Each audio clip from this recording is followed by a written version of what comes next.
संत जरनैल सिंह भिंडरां वालियां दे पिंड विचों चक्किया जा रहा सरकारी कालज।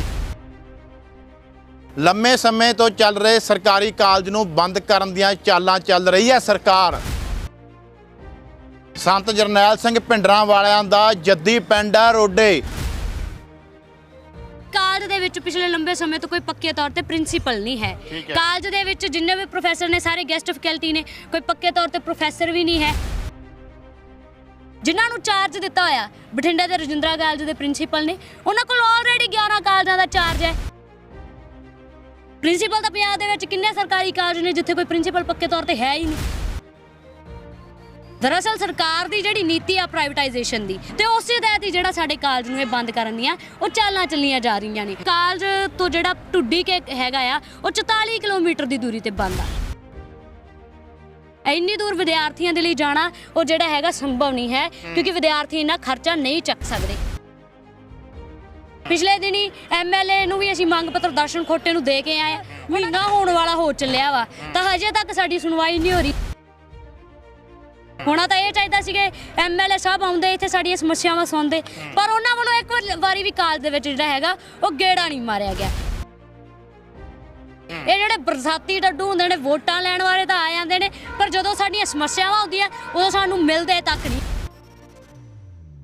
प्रीख्या सेंटर साडी जिहड़ी हैगी आ वो मुख लोड़ बनिया होया है। हाँ जी, सारियां क्लासां दे प्रीख्या केंद्र बनाया गया, उत्थे BA है इत्थे कल्ली, और BA दा प्रीख्या सेंटर उत्थे कीता गया। मोगे च 2 ही सरकारी कालज ने और दोनों दे विच ओनली ग्रेजुएशन है। मैं फुली ब्लाइंड हाँ। मैनू पेपर करने लिए, मैं जिद्दां पहलां भी दस्सिया कि मैनू पेपर करने लिए हेल्पर की लोड़ आ। ठीक है जी। मेरे पिंड तो ढुड्डियां दी जिहड़ी दूरी आ 58 किलोमीटर है, ते मैं उत्थे पेपर करने लिए 9 बजे तक नहीं जा सकदी। या तो फिर साडे पेपर होणगे या फिर साडे घर दे लेबर कर सकणगे, क्योंकि जदों असीं इस कॉलेज दे विच फीस इत्थे भरी आ ते असीं दूजे कॉलेज दे विच पेपर देण क्यों जाइए। कहंदे हुंदे कि विद्यार्थी जिहड़े आ समाज दी रीढ़ दी हड्डी हुंदे आ, ते रीढ़ दी हड्डी ते तोड़न लगे। बिजली मुफ्त नहीं सानू चाहिदी, सानू आपदी सिक्ख्या चाहिदी है। कांग्रेस दी नीति ओही रहनी है। इन्हां दी प्राइवेटाइजेशन दी जिहड़ी नीति है वो खत्म नहीं होण लगी, चाहे फिर वो चन्नी नूं ला दें, चाहे सिद्धू नूं ला दें, चाहे साडे कालज कोई खड़ा करके ला देण। 100 कालज नवे खोलण दी गल कीती सी इन्हां ने आपदे मैनीफेस्टो दे विच 2017 दे विच। हजे तक 16 कालजां ते तां नींह पत्थर ही रखदे फिरदे आ।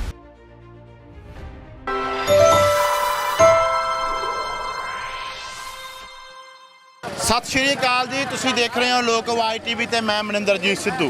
दोस्तों, इस वक्त असीं उस जगह खड़े हैं जो जगह एक महान इंसान के नाम नाल प्रसिद्ध है।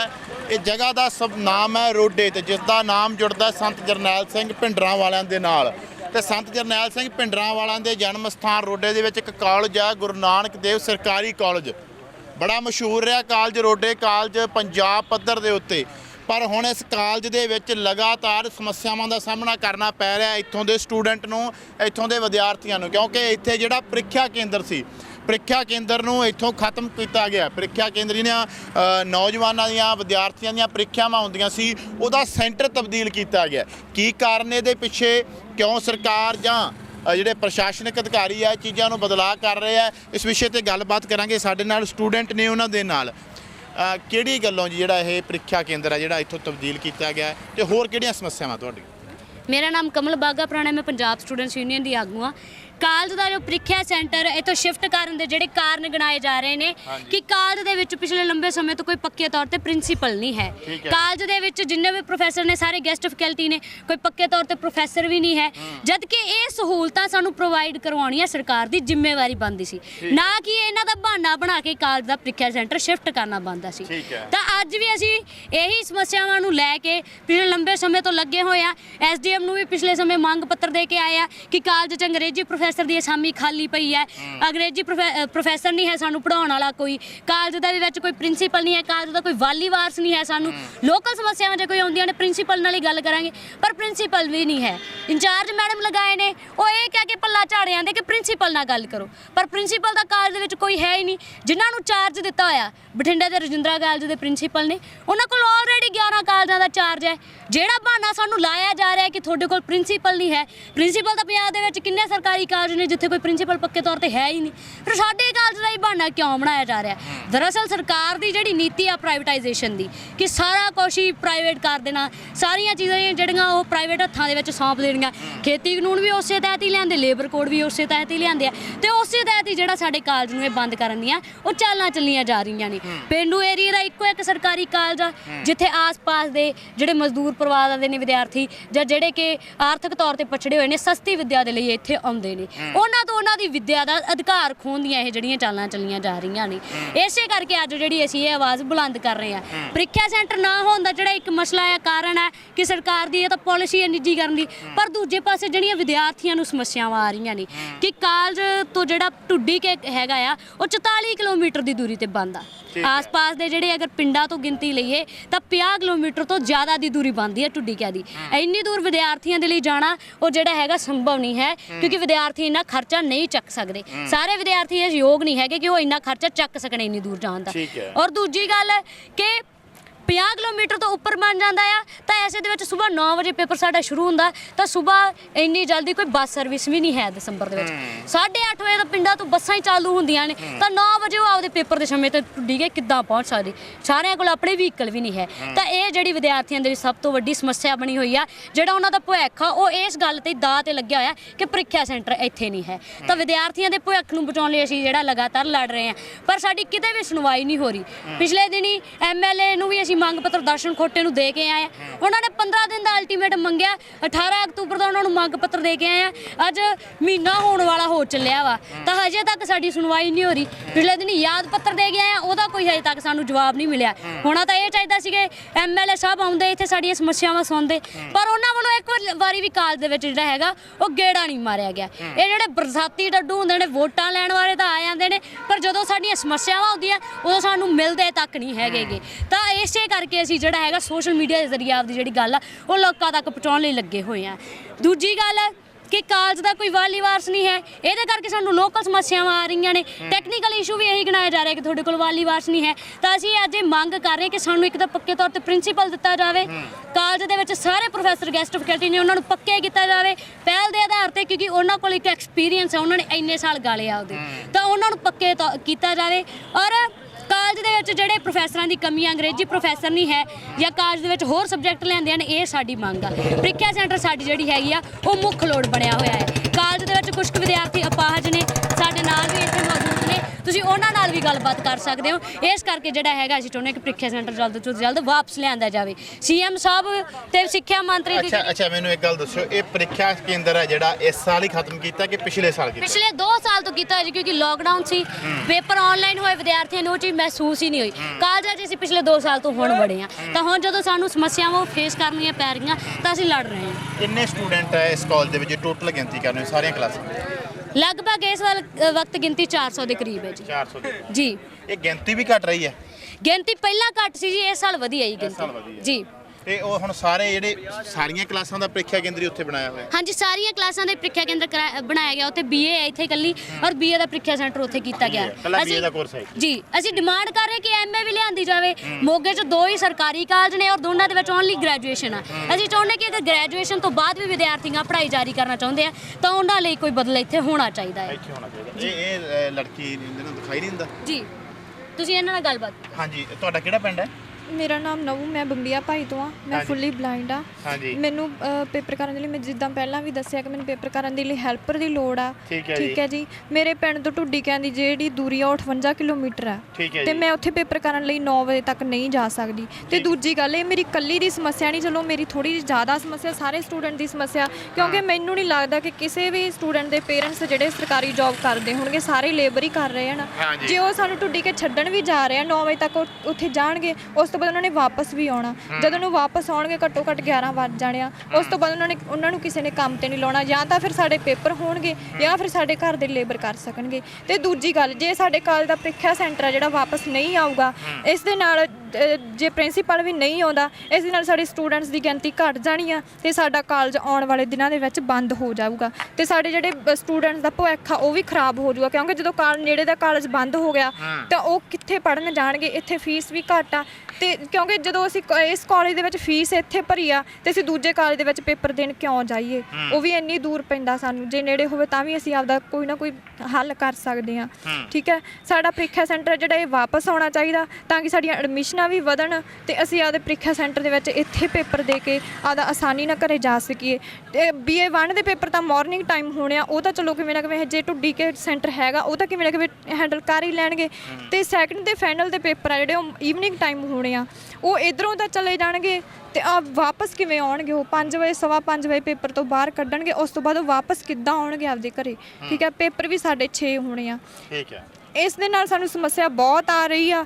ਇੰਗਲਿਸ਼ ਦਾ ਪ੍ਰੋਫੈਸਰ ਵੀ ਹੈ ਨਹੀਂਗਾ, ਉਹ ਵੀ ਸਾਨੂੰ ਕਾਲਜ ਦੇ ਵਿੱਚ ਆਉਣਾ ਚਾਹੀਦਾ ਤਾਂ ਕਿ ਅਸੀਂ ਆਪਦੇ ਪੇਪਰਾਂ ਦੀ ਤਿਆਰੀ ਵਧੀਆ ਕਰ ਸਕੀਏ ਤੇ ਸਾਡੇ ਪ੍ਰੀਖਿਆ ਸੈਂਟਰ ਜਿਹੜਾ ਵਾਪਸ ਆ ਜਾਏ, ਆਪਦੇ ਕਾਲਜ ਦੇ ਵਿੱਚ ਅਸੀਂ ਪੇਪਰ ਦੇ ਕੇ ਆਪਦਾ ਡਿਗਰੀ ਜਿਹੜੀ ਪ੍ਰਾਪਤ ਕਰ ਸਕੀਏ।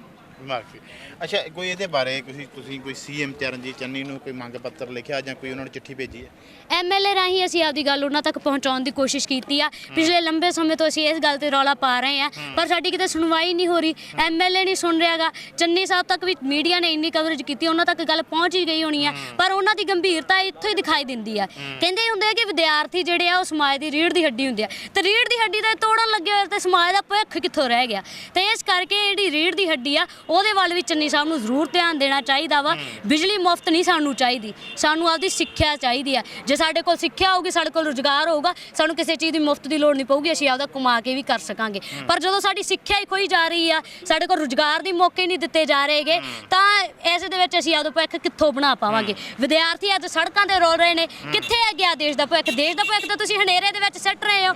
ਸਿੱਖਿਆ ਮੰਤਰੀ ਦੀ ਜਿਹੜੀ ਹੈਗੀ ਆ ਉਹ ਵੀ ਗੈਰ ਗੰਭੀਰਤਾ ਇਸ ਮਾਮਲੇ ਨੂੰ ਲੈ ਕੇ ਆ ਕਿ ਅਪਾਹਜ ਵਿਦਿਆਰਥੀ ਨੇ ਅਸੀਂ ਲਗਾਤਾਰ ਇਸ ਲੰਬੇ ਸਮੇਂ ਤੋਂ ਇਸ ਤੇ ਸੰਘਰਸ਼ ਕਰ ਰਹੇ ਹਾਂ ਪਰ ਸਾਡੀ ਕੋਈ ਸੁਣਵਾਈ ਨਹੀਂ ਹੋ ਰਹੀ ਹੈ। ਚਰਨਜੀਤ ਸਿੰਘ ਚੰਨੀ ਇਸ ਤਰੀਕੇ ਨਾਲ ਕਹਿੰਦੇ ਨੇ ਕਿ ਮੈਂ ਗਰੀਬ ਪਰਿਵਾਰ ਦੇ ਵਿੱਚੋਂ ਆ, ਮੈਂ ਦਰਦ ਜਾਣਦਾ ਤਾਂ ਇੱਥੇ ਤੁਸੀਂ ਕਿਹਾ ਕਿ ਜ਼ਿਆਦਾਤਰ ਗਰੀਬ ਪਰਿਵਾਰਾਂ ਦੇ ਬੱਚੇ ਆ ਤਾਂ ਫਿਰ ਉਹ ਲੱਗਦਾ ਤੁਹਾਨੂੰ ਤੁਹਾਡਾ ਹੁਣ ਦਰਦ ਸਮਝਣਗੇ? ਇਹ ਦਰਦ ਵਾਲੀ ਜਿਹੜੀ ਕਹਾਣੀ ਆ, ਇਹ ਕਹਾਣੀ ਦਾ ਪਿਛਲੇ ਮਹੀਨੇ ਵੀ ਪਾਜ ਉਘੇੜ ਕੇ ਹਟੇ ਆ। ZPSC ਵਾਲੇ ਜ਼ਮੀਨ ਪ੍ਰਾਪਤੀ ਸੰਘਰਸ਼ ਕਮੇਟੀ ਉਹਨਾਂ ਨੇ ਸੰਗਰੂਰ ਦੇ ਵਿੱਚ ਆਪਦਾ ਕੀਤਾ ਸੀ। ਚੰਨੀ ਸਾਹਿਬ ਨੂੰ ਮਿਲਣ ਗਏ, ਉਹਨਾਂ ਨੂੰ ਲੱਗਿਆ ਕਿ ਸਾਡੇ ਚੋਂ ਇਹ ਮਜ਼ਦੂਰ ਗਏ ਸੀਗੇ ਪਰ ਉਹ ਉੱਥੇ ਮਿਲਣ ਹੀ ਨਹੀਂ ਆਏ। ਇੱਥੋਂ ਪਤਾ ਲੱਗਦਾ ਕਿ ਉਹ ਕਿੰਨੇ ਕੁ ਮਜ਼ਦੂਰਾਂ ਦੇ ਨੇ। ਨਾਲੇ ਇੱਕ ਬੰਦਾ ਦਲਤ ਲਾ ਦੇਣ ਦੇ ਨਾਲ ਸਾਰਾ ਜਿਹੜੇ ਆ ਪੰਜਾਬ ਨਹੀਂ ਸੁਧਰਨ ਲੱਗਿਆ। ਕਾਂਗਰਸ ਦੀ ਨੀਤੀ ਉਹੀ ਰਹਿਣੀ ਆ। ਇਹਨਾਂ ਦੀ ਪ੍ਰਾਈਵੇਟਾਈਜੇਸ਼ਨ ਦੀ ਜਿਹੜੀ ਨੀਤੀ ਆ ਉਹ ਖਤਮ ਨਹੀਂ ਹੋਣ ਲੱਗੀ। ਚਾਹੇ ਫਿਰ ਉਹ ਚੰਨੀ ਨੂੰ ਲਾ ਦੇਣ, ਚਾਹੇ ਸਿੱਧੂ ਨੂੰ ਲਾ ਦੇਣ, ਚਾਹੇ ਸਾਡੇ ਕਾਲਜ 'ਚ ਕੋਈ ਖੜਾ ਕਰਕੇ ਲਾ ਦੇਣ, ਕਾਂਗਰਸ ਦੀ ਨੀਤੀ ਨਹੀਂ ਬਦਲਣ ਵਾਲੀ ਹੈਗੀ। ਇਹ ਜਿਹੜੇ ਹੁਣ ਮਗਰਮੱਛ ਦੇ ਥਰੂ ਜਿਹੜੇ ਸਾਡੇ ਚੰਨੀ ਸਾਹਿਬ ਰੋ ਕੇ ਹਟੇ ਆ, ਉਹ ਅਸੀਂ ਚਾਹੁੰਦੇ ਹਾਂ ਕਿ ਜੇ ਉਹ ਵਾਕਈ ਗੰਭੀਰ ਹੈਗੇ ਤਾਂ ਸਾਡੇ ਮਸਲੇ ਵੱਲ ਕਿਉਂ ਨਹੀਂ ਗੌਰ ਕੀਤੀ ਜਾ ਰਹੀ? ਅਸੀਂ ਪਿਛਲੇ ਲੰਬੇ ਸਮੇਂ ਤੋਂ ਲੜ ਰਹੇ ਆ।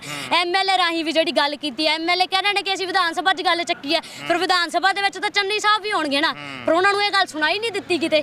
ਤਾਂ ਸਾਡੇ ਮਸਲੇ ਨੂੰ ਹਜੇ ਤੱਕ ਜਿਹੜਾ ਹੈ ਉਹ ਗੈਰ ਗੰਭੀਰਤਾ ਦਿਖਾਈ ਜਾ ਰਹੀ ਆ। ਕਾਲਜ ਵਾਲੇ ਕਹਿ ਰਹੇ ਆ ਕਿ 20 ਤਰੀਕ ਨੂੰ ਪੇਪਰ ਆਈ, 2 ਘੰਟਿਆਂ ਬਾਅਦ ਰਿਜ਼ਲਟ ਆ ਜਾਣਾ, 30 ਤਰੀਕ ਨੂੰ ਸਟਾਫ ਦੀ ਜੁਆਇਨਿੰਗ ਹੋ ਜਾਣੀ, ਫਿਰ ਇੱਥੇ ਪ੍ਰੀਖਿਆ ਸੈਂਟਰ ਆ ਜੂ।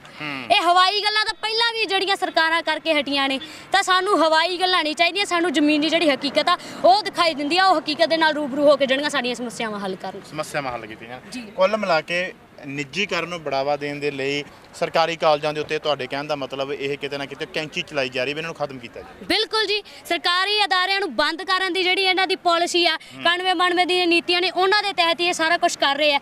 ਕਾਲਜ ਦੇ ਵਿੱਚ ਸੁਣ ਰਜਾਇਆ ਕਿ ਪਹਿਲਾਂ MA ਵੀ ਹੁੰਦੀ ਸੀ, ਹੋਰ ਵੀ ਕੋਰਸ ਹੁੰਦੇ ਸੀ। ਸਾਇੰਸ ਬਲਾਕ ਦਾ ਇੱਥੇ ਇੱਕ ਥਾਂ ਤੇ ਬੋਰਡ ਲੱਗਾ ਹੋਇਆ, ਇਹਦਾ ਮਤਲਬ ਸਾਇੰਸ ਸਬਜੈਕਟ ਵੀ ਸੀਗਾ, ਪਰ ਇਸ ਵਕਤ ਤਾਂ ਅੰਗਰੇਜ਼ੀ ਦਾ ਵੀ ਪ੍ਰੋਫੈਸਰ ਨਹੀਂ ਹੈ ਜਿਹੜੀ ਸਾਨੂੰ ਕੰਪਲਸਰੀ ਆ। ਠੀਕ ਹੈ, ਤਾਂ ਇਸ ਹਿਸਾਬ ਦੇ ਨਾਲ ਇੱਥੇ ਬਹੁਤ ਸਾਰੇ ਜਿਹੜੇ ਸਬਜੈਕਟ ਆ ਉਹ ਖਤਮ ਕੀਤੇ ਜਾ ਚੁੱਕੇ ਆ। ਇਹ ਸਰਕਾਰੀ ਕਾਲਜਾਂ ਨੂੰ ਜਿਹੜਾ ਬੰਦ ਕਰਨਾ ਲਗਾਤਾਰ ਵੱਧ ਰਹੀ ਹੈ ਸਰਕਾਰ। ਸਾਰੇ ਪ੍ਰੋਫੈਸਰ ਗੈਸਟ ਫੈਕਲਟੀ ਨੇ, ਇੱਕ ਵੀ ਪ੍ਰੋਫੈਸਰ ਪੱਕਾ ਨਹੀਂ ਹੈ, ਉਹਨਾਂ ਨੂੰ ਤਾਂ ਪੱਕਿਆ ਕੀਤਾ ਜਾ ਨਹੀਂ ਰਿਹਾ। ਅਸੀਂ ਚਾਹੁੰਦੇ ਹਾਂ ਕਿ ਨਵੀਂ ਵੀ ਭਰਤੀ ਹੋਵੇ ਪਰ ਉਹਨਾਂ ਨੂੰ ਵੀ ਪੱਕਿਆ ਕੀਤਾ ਜਾਵੇ। ਜਿਹੜਾ ਕਾਲਜ ਨਵੇਂ ਖੋਲੇ ਜਾਣ, 100 ਕਾਲਜ ਨਵੇਂ ਖੋਲਣ ਦੀ ਗੱਲ ਕੀਤੀ ਸੀ ਇਹਨਾਂ ਨੇ ਆਪਦੇ ਮੈਨੀਫੈਸਟੋ ਦੇ ਵਿੱਚ 2017 ਦੇ ਵਿੱਚ। 100 ਦਿਨਾਂ 'ਚ 50 ਕਾਲਜ ਨਵੇਂ ਖੋਲਣੇ ਸੀ, ਹਜੇ ਤੱਕ 16 ਕਾਲਜਾਂ ਦੇ ਤਾਂ ਇਹ ਨੀਂਹ ਪੱਥਰ ਹੀ ਰੱਖਦੇ ਫਿਰਦੇ ਆ ਜਿਹਦੀ 4 ਦੀਵਾਰੀ ਵੀ ਨਹੀਂ ਹੋਏਗੀ। ਤੇ ਇਹਨਾਂ ਦੇ 100 ਦਿਨ ਕਿੱਧਰ ਗਏ? ਸਰਕਾਰ ਦਾ ਸਮਾਂ ਤਾਂ ਪੂਰਾ ਹੋਣ ਤੇ ਆ। ਔਰ ਦੂਜੀ ਗੱਲ, ਉਹਨਾਂ 16 ਕਾਲਜਾਂ ਲਈ ਪਿਛਲੇ ਦਿਨੀ ਇਹ ਆਇਆ ਕਿ ਜਿਹੜੇ 47 ਕਾਲਜ ਪਹਿਲਾਂ ਹੈਗੇ ਆ ਇਹਨਾਂ ਦੇ ਵਿੱਚੋਂ ਪ੍ਰੋਫੈਸਰ ਹਟਾ ਕੇ ਉੱਥੇ ਪੜ੍ਹਨ ਲਈ ਲਾਏ ਜਾਣਗੇ ਜਿਨ੍ਹਾਂ ਦੀ ਚਾਰ ਦੀਵਾਰੀ ਤੱਕ ਨਹੀਂ ਹੈ। ਨਵੇਂ ਪ੍ਰੋਫੈਸਰ ਦੇਣੇ ਤਾਂ ਦੂਰ ਦੀ ਗੱਲ ਆ, ਜਿਹੜੇ ਹੈਗੇ ਉਹ ਵੀ ਖੋਣ ਦੀਆਂ ਗੱਲਾਂ ਕੀਤੀਆਂ ਜਾ ਰਹੀਆਂ ਨੇ। ਜਿਨ੍ਹਾਂ 16 ਕਾਲਜਾਂ ਦਾ ਪਤਾ ਹੀ ਨਹੀਂ ਉੱਥੇ ਪੜ੍ਹਾਈ ਕਿਹੜੀ ਹੋਣੀ ਆ, ਉੱਥੇ ਕਿਹੜੇ ਬੱਚੇ ਜਿਹੜੇ ਪੜ੍ਹਾਏ ਜਾਣਗੇ, ਠੀਕ ਹੈ, ਉੱਥੇ ਮਤਲਬ ਕਿਹੜੇ ਕੋਰਸ ਹੋਣਗੇ, ਉੱਥੇ ਕੌਣ ਪੜ੍ਹਨ ਜਾਊਗਾ ਤੇ ਕੌਣ ਨਹੀਂ ਵੀ ਜਾਊਗਾ, ਉਹਨਾਂ ਦਾ ਜਿਹੜਾ ਹੈਗਾ ਹੈ ਰਣਨੀਤੀ ਤਿਆਰ ਕੀਤੀ ਜਾਏ, ਜਦ ਕਿ ਪਹਿਲਾਂ ਜਿਹੜੇ 47 ਕਾਲਜ ਹੈਗੇ ਉਹਨਾਂ ਨਾਲ ਕੋਈ ਗੌਰ ਨਹੀਂ ਹੈ ਜੀ। ਤਾਂ ਮੈਂ ਸਾਹਮਣੇ ਵੀ ਦੇਖ ਰਿਹਾ ਕੈਮਰਾਮੈਨ ਨੂੰ ਕਹੂੰਗਾ ਕਿ ਗੌਰ ਨਾਲ ਦਿਖਾਏ। ਸਾਹਮਣੇ ਵੀ ਇੱਕ ਅਸੀਂ ਲੜਕੀ ਨਾਲ ਗੱਲਬਾਤ ਕੀਤੀ, ਉਹਨੂੰ ਦਿਖਾਈ ਨਹੀਂ ਦਿੰਦਾ, ਤੇ ਸਾਹਮਣੇ ਵੀ ਇੱਕ ਲੜਕੀ ਹੈ ਜਿਸ ਦੀ ਜੋ ਉਹ ਵੀ ਹੈਂਡੀਕੈਪਟ ਨੇ, ਇੱਕ ਲੱਤ ਤੋਂ ਅਪਾਹਜ ਨੇ। ਤਾਂ ਅਜਿਹੇ ਜਿਹੜੇ ਸਟੂਡੈਂਟ ਹੈ, ਜਿਹੜੇ ਵਿਦਿਆਰਥੀ ਹੈ, ਉਹਨਾਂ ਦੀ ਸਮੱਸਿਆ ਵੱਲ ਧਿਆਨ ਕਰਦੇ ਹੋਏ, ਵੈਸੇ ਤਾਂ ਪ੍ਰੀਖਿਆ ਕੇਂਦਰ ਵੈਸੇ ਹੀ ਰੱਦ ਨਹੀਂ ਕੀਤਾ ਜਾਣਾ ਚਾਹੀਦਾ ਕਿਉਂਕਿ ਜਿਹੜੇ ਬੱਚੇ ਆ ਉਹਨਾਂ ਨੂੰ ਬਾਕੀਆਂ ਨੂੰ ਵੀ ਸਮੱਸਿਆ ਨਾ ਹੋਵੇ, ਪਰ ਅਜਿਹੇ ਵਿਦਿਆਰਥੀਆਂ ਵੱਲ ਧਿਆਨ ਦਿੰਦੇ ਹੋਏ ਖਾਸ ਕਰਕੇ ਸਰਕਾਰ ਨੂੰ ਜਿਹੜਾ ਇਹ ਪ੍ਰੀਖਿਆ ਕੇਂਦਰ ਇੱਥੋਂ ਖਤਮ ਕੀਤਾ ਗਿਆ ਹੈ ਉਸ ਨੂੰ ਮੁੜ ਬਹਾਲ ਕੀਤਾ ਜਾਣਾ ਚਾਹੀਦਾ। ਇਹ ਸਾਡੀ ਜਿਵੇਂ ਸਟੂਡੈਂਟ ਨੇ ਦੱਸਿਆ ਕਿ ਇਹਨਾਂ ਨੌਜਵਾਨਾਂ ਨੂੰ, ਇਹਨਾਂ ਲੜਕੇ ਲੜਕੀਆਂ ਨੂੰ ਬੜੀਆਂ ਸਮੱਸਿਆਵਾਂ ਦਾ ਸਾਹਮਣਾ ਕਰਨਾ ਪੈ ਰਿਹਾ। ਇੱਕ ਪਾਸੇ ਚਰਨਜੀਤ ਚੰਨੀ ਕਹਿੰਦੇ ਆ ਕਿ ਮੈਂ ਆਮ ਹੈ, ਮੈਂ ਗਰੀਬ ਹੈ, ਮੈਂ ਦਰਦ ਸਮਝਦਾ, ਤਾਂ ਇਹਨਾਂ ਦਾ ਦਰਦ ਸਮਝਣ ਦੀ ਵੀ ਲੋੜ ਹੈ। ਬੜਾ ਪੁਰਾਣਾ ਕਾਲਜ ਹੈ, ਬੜਾ ਵੱਡਾ ਪਿੰਡ ਹੈ, ਬੜਾ ਇਤਿਹਾਸਕ ਪਿੰਡ ਹੈ, ਤਾਂ ਇਸ ਦੇ ਵਿੱਚ ਜਿਹੜਾ ਕਾਲਜ ਹੈ ਇਸ ਨੂੰ ਬੰਦ ਕਰਨ ਦੀ ਜਿਹੜੀ ਨੀਤੀ ਹੈ ਸਰਕਾਰ ਨੂੰ ਕਿਤੇ ਨਾ ਕਿਤੇ ਤੇ ਵਿਰਾਮ ਲਾਉਣਾ ਚਾਹੀਦਾ, ਤੇ ਜਿਹੜੇ ਇਹਨਾਂ ਸਟੂਡੈਂਟ ਦੀ ਮੰਗ ਹੈ ਉਹਦੇ ਉੱਤੇ ਗੌਰ ਕਰਨ ਦੀ ਲੋੜ ਹੈ। ਕੈਮਰਾ ਪਰਸਨ ਹਿਮਤਾਜ ਢੱਲਾ ਦੇ ਨਾਲ ਮਨਿੰਦਰਜੀਤ ਸਿੱਧੂ, ਲੋਕ ਆਵਾਜ਼ ਟੀਵੀ, ਰੋਡੇ।